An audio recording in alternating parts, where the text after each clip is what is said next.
राजधानी भोपाल स्थित नरोना अकेडमी में आयोजित राज्य स्तरीय जनजातीय उपयोजना बजट उपयोग कार्यशाला का शुभारंभ मुख्यमंत्री डॉक्टर मोहन यादव ने राज्यपाल मंगूभाई पटेल और जनजातीय मंत्री विजय शाह की उपस्थिति में किया।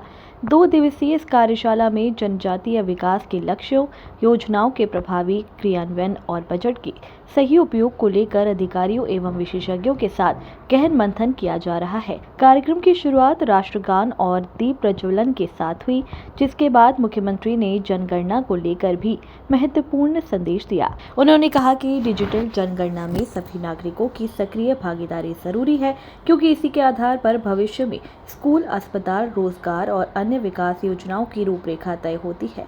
मुख्यमंत्री ने जोर देकर कहा कि केंद्र और राज्य सरकार जनजातीय वर्ग के कल्याण के लिए बजट का बड़ा हिस्सा निर्धारित करती है और यह सुनिश्चित किया जा रहा है कि उसका सही और प्रभावी उपयोग हो, ताकि जनजातीय समाज भी विकास की मुख्य धारा में कदम से कदम मिलाकर आगे बढ़ सके।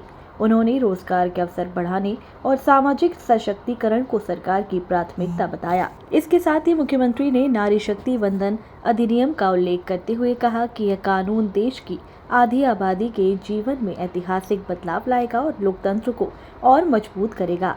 विपक्ष पर निशाना साधते हुए उन्होंने कहा कि कुछ लोग आरक्षण के समर्थन की बात करते हैं, लेकिन जनगणना और परिसीमन के मुद्दों पर दोहरे मापदंड अपनाते हैं, जबकि इस राष्ट्रीय अभियान में सभी को सरकार का साथ देना चाहिए।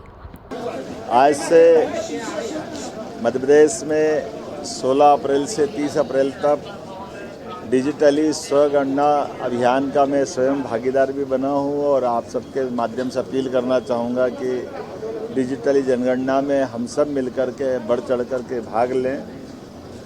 जनगणना के माध्यम से भविष्य में विकास की सारी रोड मैप बनाने में मदद मिलेगी। बच्चों के स्कूल, हॉस्पिटल, सब प्रकार की जन सुविधाएँ और अलग अलग प्रकार के विकास के सारे पैमाने, इसकी दृष्टि से जनगणना का ये जो वर्तमान के दौर में अत्यंत और महत्व बढ़ जाता है। आज एक और कार्यक्रम यहाँ संपन्न हुआ। हमारे प्रदेश में देश का बड़ा हिस्सा जनजाति भाई बहनों का हमारे प्रदेश के अंदर है। ऐसे में उनके जन कल्याण की दृष्टि से भारत सरकार और मध्य प्रदेश सरकार मिलकर के अपना एक बड़ा बजट का हिस्सा रखते हैं।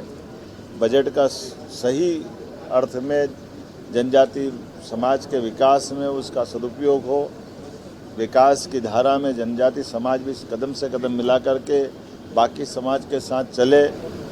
बच्चों के स्कूल, कॉलेज, रोजगार के साधन, जनजाति प्राचीन मान्यताएं, मानबिंदु, प्रत्येक क्षेत्र में विकास की जो संभावना है उस सभी बातों को लेकर के हमारी सरकार लगातार जनजाति का बजट भी बढ़ाती जा रही है।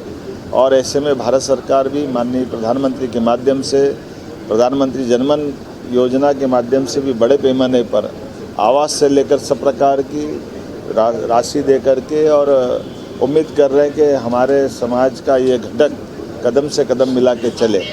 मैं बधाई देना चाहूँगा महामहिम के माध्यम से चलने वाली ये 2 दिवसीय कार्यशाला, जिसमें शासन के और सामाजिक क्षेत्र के लोग मिलजुल करके इसमें भाग लेकर अलग अलग सत्रों के माध्यम से हमारे इस समूचे वर्ग के श्रेष्ठता के लिए काम करेंगे। भोपाल से आदित्य सराठे की रिपोर्ट।